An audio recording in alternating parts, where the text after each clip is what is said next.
Welcome to Stop Overthinking, the podcast for overthinkers, people pleasers, and perfectionists who want to feel calm and confident enough to handle whatever life sends your way. I'm your host, Kristen, a women's life and mindset coach, lifelong educator, and recovering perfectionist.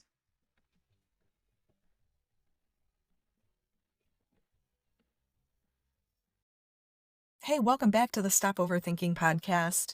I am recording in my car today after a session that I just had with my coach. And it was so profound, I just wanted to share it with you. So, if you are listening here in the United States, this is being released on July 4th, Independence Day, celebrating freedom and being able to deal with your own emotions and ride the waves of those emotions is a really important kind of freedom. And that really hit me today. So I am working with a coach primarily on some of the deeper, more buried emotions that I've had. And little background talked about is my hormones are completely out of whack. Cortisol is off, some adrenal fatigue, and different things. So I'm doing all sorts of things, working with different practitioners, lots of modalities, from Reiki to breath work to coaching to therapy, trying to rebalance my nervous system, but also recognizing that I have pushed down some stuff for a long time that's really old, and I still need to work and process it. And one of those deep seated emotions is shame. Nobody wants to talk about shame, including me, which is one of the reasons that I'm forcing myself to do it through this episode here today as well. So, when I went in to see my coach today, she gave me an option and was like, do you want to talk about stepping into this future version of you and embodying that? Or do you want to do some of the deeper work with shame? Which one feels better for you today? And I was like, ooh, well, I don't know that it feels better, but shame is just really resonating with me. I've done enough work with emotions that I can tell where emotions are in my body. And that's what I teach a lot of my clients as well. So I know for me, shame is a fiery ball about the size of a baseball in my lower abdomen, basically in the womb area. I also notice that some of the hormone issues and the female energy and the things that I'm having also kind of stem from that area. So I'm pushing myself to do some of this work.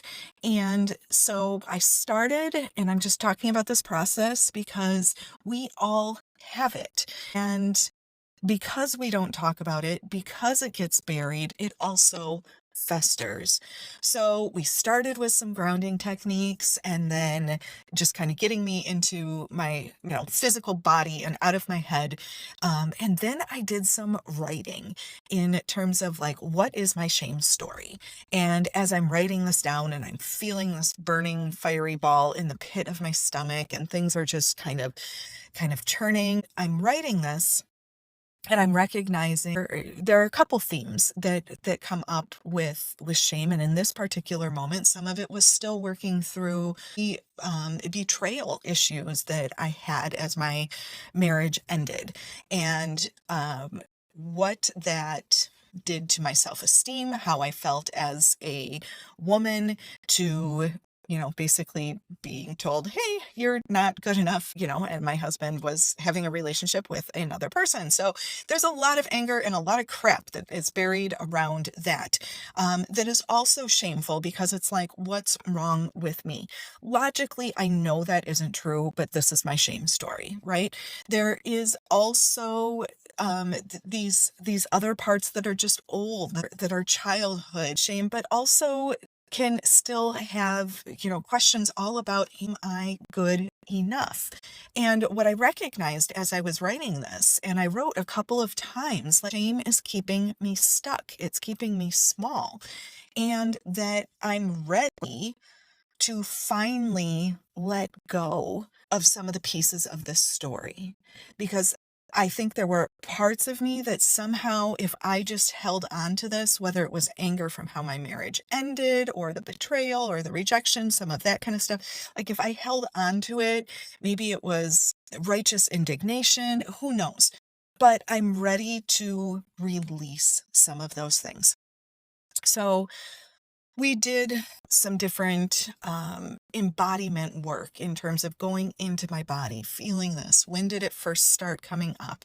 And I highly recommend, if you are dealing with some deep-seated emotions, that you find somebody to help you work through them. And again, that may be a different person for you than it is for me. Sometimes it's a coach, sometimes it's a therapist, sometimes it's a friend, but you need somebody who is going to hold space for you, because I gave up a lot of really personal types of information that I'm talking with my coach, and I trusted her to not judge me, but I was also in a space where I was ready to say these things. I'm ready to release them and stop trapping them down, and I feel like I need to get them out of my body. What was so profound with, as we were wrapping up our sessions, and the coach is telling me, that shame is no gray, it's black or white, right? It makes us think we're wrong and that we're small and that, something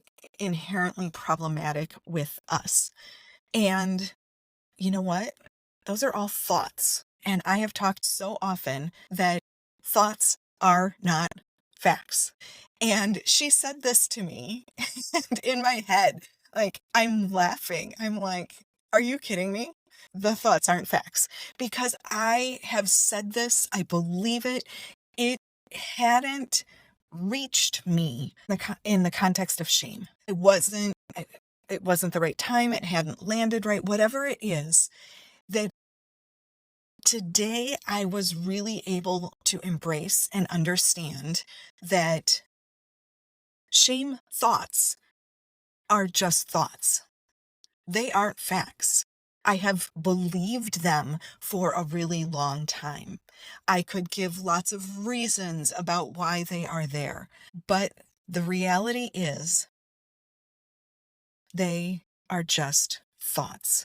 And if you have listened to me from of these podcasts, the primary work that I do is how to unravel some of these thoughts, to be able to put some distance and know that our thoughts are not facts. And because they aren't facts, we also are able to look at other thoughts. What else might be true? Even if we feel that these really crappy thoughts are 100% true, there's going to be other things that are true.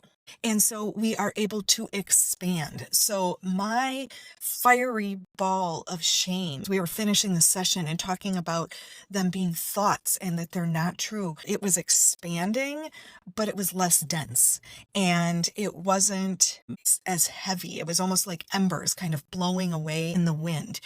And it was just releasing within my body. And that was so profound and just really an amazing experience for me. But I want to share this insight with you and to help you understand as well, if you're being hard-headed, perhaps like I was, that your shame thoughts are just thoughts. And they're sneaky and they make you think that they're true and they make you think that you are wrong and there is something innately wrong with you. But they're thoughts that are not necessarily true.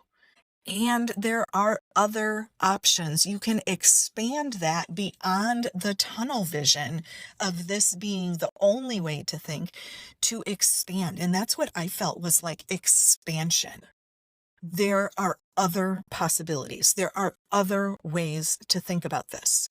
There are other ways that I can respond and move forward other than this really tight, constricting path that I had been on for decades with some of these things. So, keeping this short and sweet today and wishing you freedom with your emotions, to be able to experience them and not feel constrained and restricted and held in places you don't want to be. Your thoughts aren't facts, even your shame thoughts. And there are ways to expand that thinking and release those thoughts as well. Have a great week. Happy 4th of July to those of you who are honoring it, and I will be back with another episode next week.